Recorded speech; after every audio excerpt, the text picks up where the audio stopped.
I want you to picture something for me. Think back to your last flight. Oh, boy. Right? You're crammed into seat 14B. The beverage cart finally clanks its way down to you, and they hand you that little foil-wrapped tray. A breaded tray. You peel back the lid, and, well, what are you looking at? Is it a culinary masterpiece? Definitely not. No, it's a bland, mushy, just completely unidentifiable disappointment.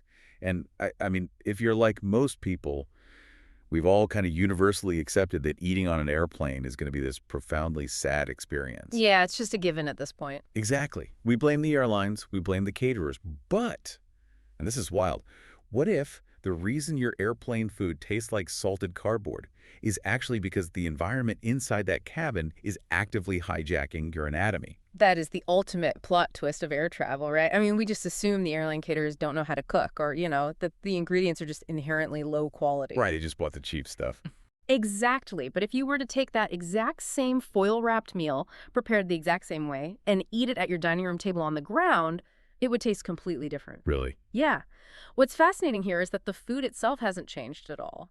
The traveler's body has. Oh, wow. Yeah, the physical hardware we use to experience flavor is essentially malfunctioning the second we reach cruising altitude. Okay, let's unpack this, because the science of how flying actively sabotages our bodies is absolutely wild. We've got sources today from food scientist Dr. Abby Thiel and registered dietitian Angel Loke. And our mission for this deep dive is to figure out exactly why this biological malfunction happens, and more importantly, how you can outsmart it. Right, we're talking about bringing your own food on a plane, which they call BYOPF. BYOPF, love it. It's basically the ultimate travel hack for your health and your taste buds. So let's start with the hardware failure. How exactly are my senses just shutting down because I'm up in the sky? Well, it happens in a few interconnected ways, but let's start with just the sheer physics of altitude and cabin pressure. Okay. When an airplane climbs to cruising altitude, they artificially pressurize the cabin so, we can survive. But it's not pressurized to sea level. It's usually equivalent to an elevation of 6,000 to 8,000 feet. Right, so it's like standing near the top of a mountain. Exactly. And at that specific pressure level, your blood oxygen drops just a little bit, and your body's sensory receptors physically alter. In what way? Well, your ability to detect sweet and salty flavors drops by a staggering 30%. Wait, 30%? That's a massive drop-off. It is. Think about your absolute favorite chocolate chip cookie recipe. If you were to just remove a full third of the sugar and a third of the salt from the dough before baking it. Oh, it would be awful. Right. You'd immediately notice how flat and lifeless it tastes. Okay, but the drop-off isn't equal across the board, is it? I remember the research pointing out something really strange about how our tongues react up there. If sweet and salty are just plummeting, what happens to the other flavors? Yeah, this is where the biology gets really weird. Bitter and sour tastes, they stay mostly the same. Your tongue detects them just fine. But umami, that rich, savory, earthy flavor you get from mushrooms, soy sauce, or aged cheeses, that actually becomes way more noticeable. Wait, so sweet and salty vanish, but umami basically gets turned up. Precisely. And this perfectly explains one of the greatest, weirdest mysteries of air travel. The tomato juice phenomenon. Yes. Yes. Have you noticed how many people order tomato juice on a plane? Yes. I mean, people who would never, ever drink a glass of thick tomato juice in their own kitchen suddenly turn into vampires the second that beverage cart rolls by. Yeah, and there is a biological reason for it. Because umami is enhanced while sweet and salty are suppressed, a savory, umami-rich drink like tomato juice suddenly just pops on your palate. Oh, so it actually tastes good. It tastes vibrant, fruity, and complex in the air. Meanwhile, if you order a standard sweet soda, your suppressed sugar receptors make it taste like, vaguely sweet fizzy water. That's crazy. Your body is basically instinctively craving the one flavor profile it can actually register. Okay, so the artificial pressure is literally warping our taste receptors. But then there's the humidity issue, which sounds like an absolute nightmare for our mouths. Oh, it is. Because the air inside an airplane cabin is desert-level dry. The data shows it sits at around 10 to 20% humidity. Right. And for context, the Sahara Desert sits at around 25%.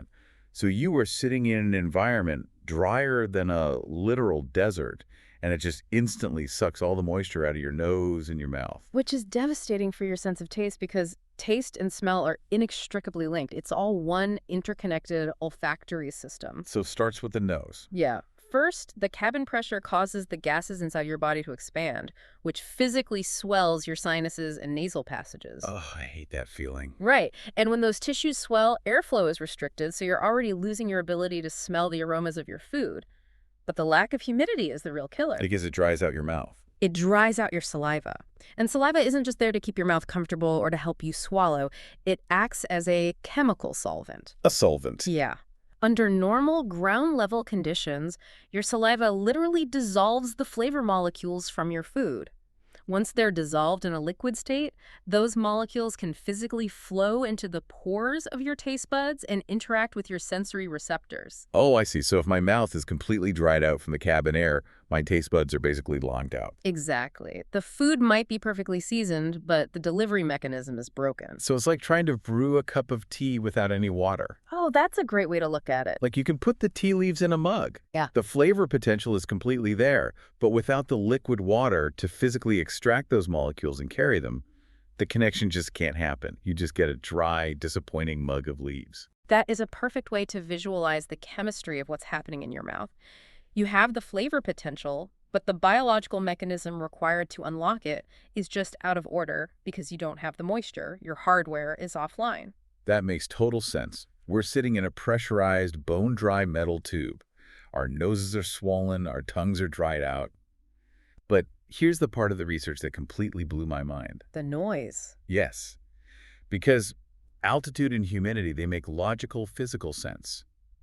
But there is this invisible, totally unexpected factor actively hijacking our taste buds. And it has nothing to do with our noses or our mouths. It's the noise. Yeah, the ambient sound of the airplane itself. Hold on, I've got to play devil's advocate. Engine noise changes how my tongue works. I'm not buying that. How can a sound wave affect my ability to taste a piece of chicken? I know, it sounds like science fiction, but researchers at Cornell actually tested this specifically, and the results were published in the Journal of Experimental Psychology. They looked at the background noise of a typical aircraft cabin, which sits at a constant roaring 80 to 85 decibels. Which is pretty loud. It's essentially the volume of a noisy restaurant or like a blender running continuously right next to you for the entire flight.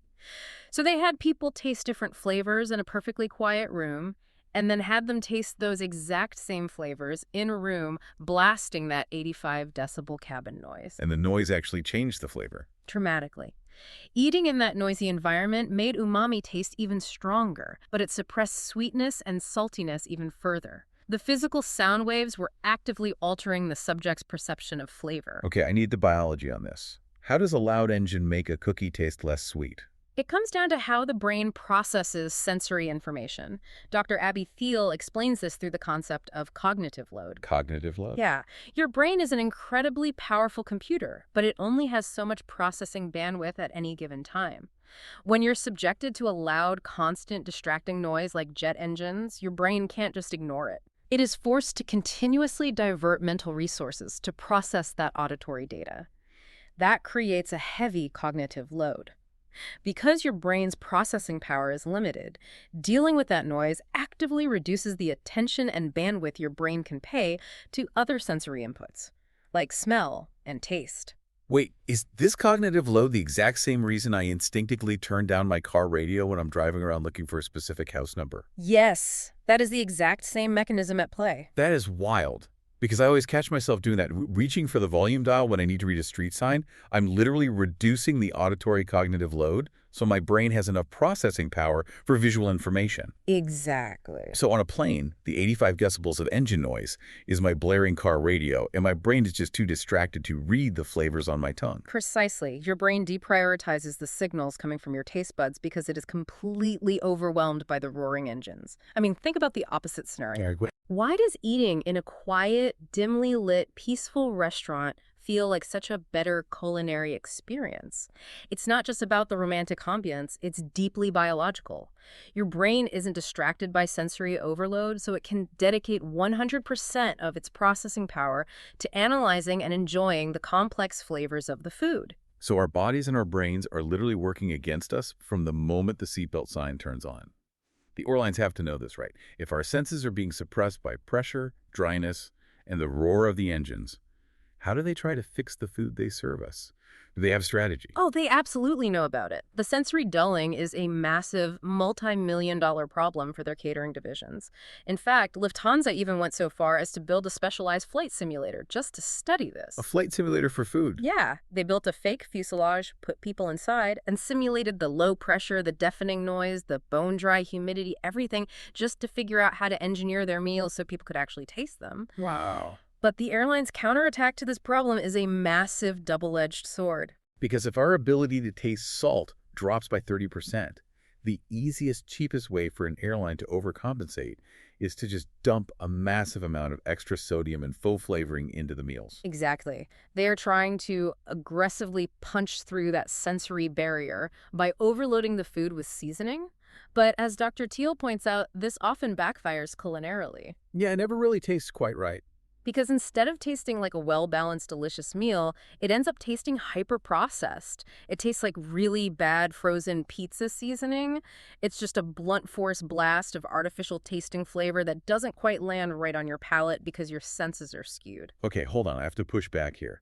If they are dumping extreme amounts of salt into these meals just to make us taste something through the cognitive load, isn't that a massive health concern? It definitely sounds like one. I mean, sitting completely stagnant in a pressurized tube for 6 hours while eating a massive salt bomb sounds like a cardiovascular nightmare. Shouldn't we be terrified for our blood pressure? It sounds incredibly alarming when you look at the raw sodium numbers. But this is where registered dietitian Angel Lick provides a really important calming perspective on the math. Okay, what's her take? Well, it is true that the sodium content per ounce of airplane food is remarkably high to combat the altitude changes. However, she notes that airplane meal portions are significantly smaller than what you'd get at a typical restaurant, or even what you'd realistically serve yourself at home. Ah, right. It's those tiny little rectangular trays. You're essentially getting a miniature serving. Exactly. So because the overall volume of food is so heavily restricted by the tray size, the net difference in your total daily sodium intake might actually be quite negligible. Oh, interesting. Yeah, you are eating denser sodium, sure, but you're consuming much less food overall, so it somewhat balances out in the grand scheme of your daily diet. Okay, that makes me feel slightly better about the times I've caved and eaten the airplane pasta. But the research also makes it very clear that nutrition is only half the battle when it comes to airline catering. There is also a major hygiene factor that we need to talk about. Oh, absolutely. Because airplanes are notoriously germy environments, and airlines have faced a lot of bad press over the years for outbreaks of foodborne illnesses that were literally traced back to their onboard water supplies. Yeah, if we connect this to the bigger picture, this hygiene aspect is really the core argument for bringing your own food.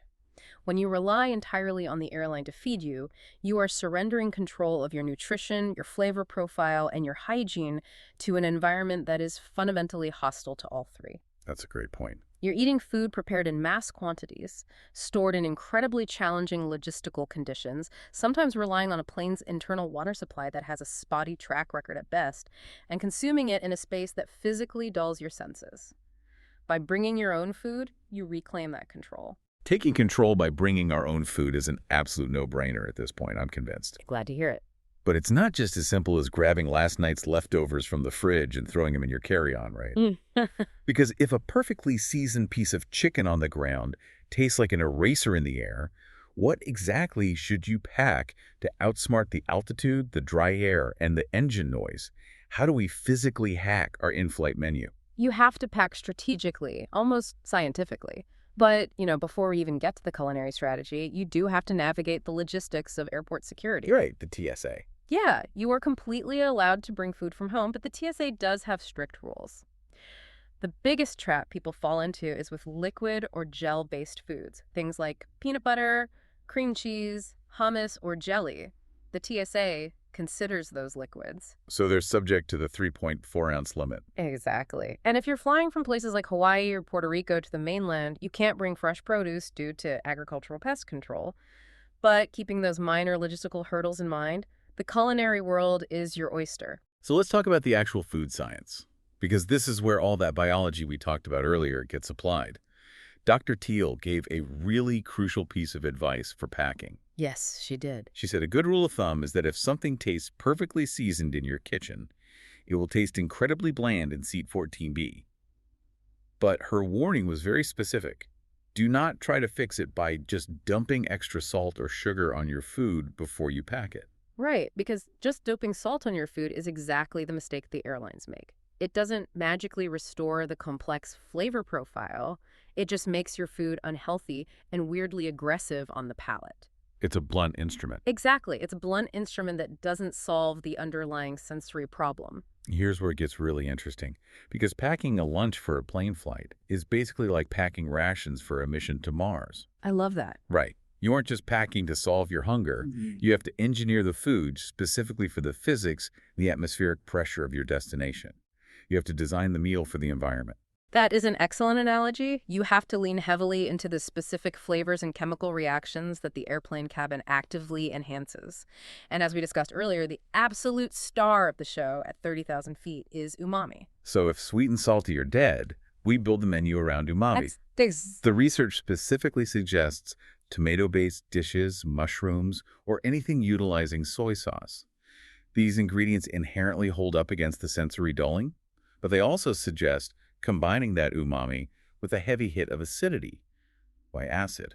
Acidity is the absolute secret weapon here. A splash of lemon juice or a heavy hit of vinaigrette does wonders in the air. Really? Yeah, acidity chemically brightens a dish.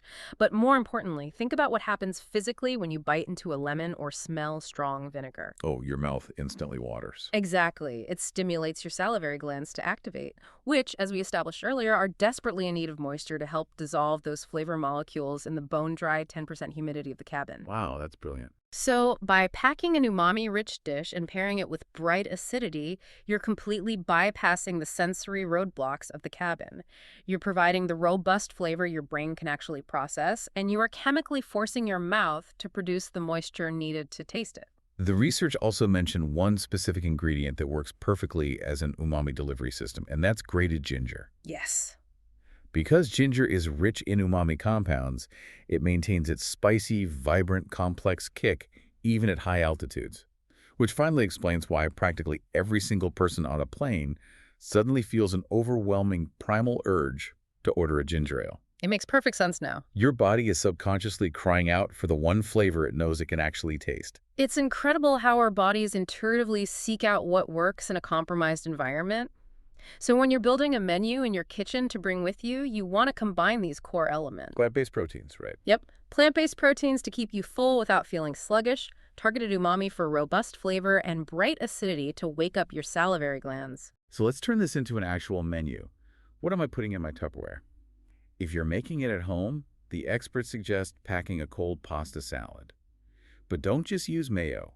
Toss it with a heavy lemon vinaigrette for that acid, add some salty olives, and use a heavy sprinkle of Parmesan cheese. Which is essentially a concentrated umami bomb. Exactly. That combination forces your mouth to water and punches right through the cognitive load. That's a perfect structural meal. Or think about a farro bowl. You use farro for complex carbohydrates, load it with roasted vegetables, add cubed cheddar cheese for the umami, and top it with a very bright, highly acidic balsamic vinaigrette. And if you want snacks, you could bake homemade berry and seed muffins using a high-protein flour like almond flour, or simply pack roasted chickpeas, crunchy edamame, or broad beans. Angel Luke specifically emphasized that plant protein snacks are excellent for travel. Why is that? Because they keep your blood sugar stable and keep you satiated without making you feel heavy or lethargic while sitting still for hours. That makes a lot of sense. But let's be realistic. Not everyone has the time, the energy, or the culinary desire to meal prep a beautiful farro bowl the night before a 6 a.m. flight. Definitely not me. I am rushing to the airport every time. Exactly. So if you have to rely on pre-made food that you grab at the airport terminal or the grocery store on the way to your gate, the exact same scientific strategy applies. What should I look for? You look for hummus paired with fresh vegetables and whole grain crackers. You grab a yogurt parfait with granola and fruit. Or you find an egg salad sandwich on hearty multigrain bread. Even grabbing a standard box salad from one of those terminal kiosks works, as long as it has grilled chicken breast for protein and a vinaigrette dressing to provide that essential acidity. But what if the kiosk salad doesn't have croutons? Oh, Angel Luke offered a great pro tip for exactly that scenario. If the prepackaged salad doesn't come with croutons or dried fruit to give you the necessary carbohydrates for energy, just buy a small bag of pretzels at the register and toss them into the salad. Oh, that's smart. Right, you get the crunch, the salt, and the carbs all in one. Okay, but let's talk worst case scenario. What if you completely fail? You woke up late, the security line was an absolute nightmare, you had to sprint to your gate, and now you are sitting on the plane with zero food. The beverage cart is coming down the aisle, and you are forced to eat whatever airline meal they hand you. Is there a hack to make the best of a terrible situation? There is, and it's a brilliant little insider trick. If you are forced to eat the airline food and you have the ability to select your meal beforehand or ask the flight attendant, always opt for the diabetes-friendly or the vegetarian option. Wait, even if you don't have diabetes and don't follow a vegetarian diet? Yes, regardless of your personal dietary restrictions. Angel Luke points out that these specific meal categories are heavily regulated in their design. Oh, because they're medical or dietary requests. Exactly. They're generally engineered to be much higher in protein and dietary fiber than the standard pasta or mystery meat options. That combination of protein and fiber is crucial for maintaining your satiety, keeping you feeling full for the duration of the flight, and stabilizing your post-meal blood sugar levels. Which is incredibly important when you're trapped in a chair, unable to walk around and metabolize your food. Exactly.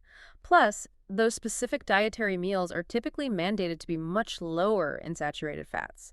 So even in the compromised, heavily processed environment of an airline catering cart, choosing those specific meals ensures you're getting a nutritional profile that will leave you feeling significantly better and far less sluggish when you finally land. That is an unbelievable hack. Yeah. Just sidestep the standard menu entirely and opt for the meals specifically engineered for stable blood sugar and healthy digestion. It's the best way to do it if you're stuck. Okay, we have literally broken down the physics of flavor, the biology of our taste buds, and the ultimate strategy for packing the perfect atmospheric meal.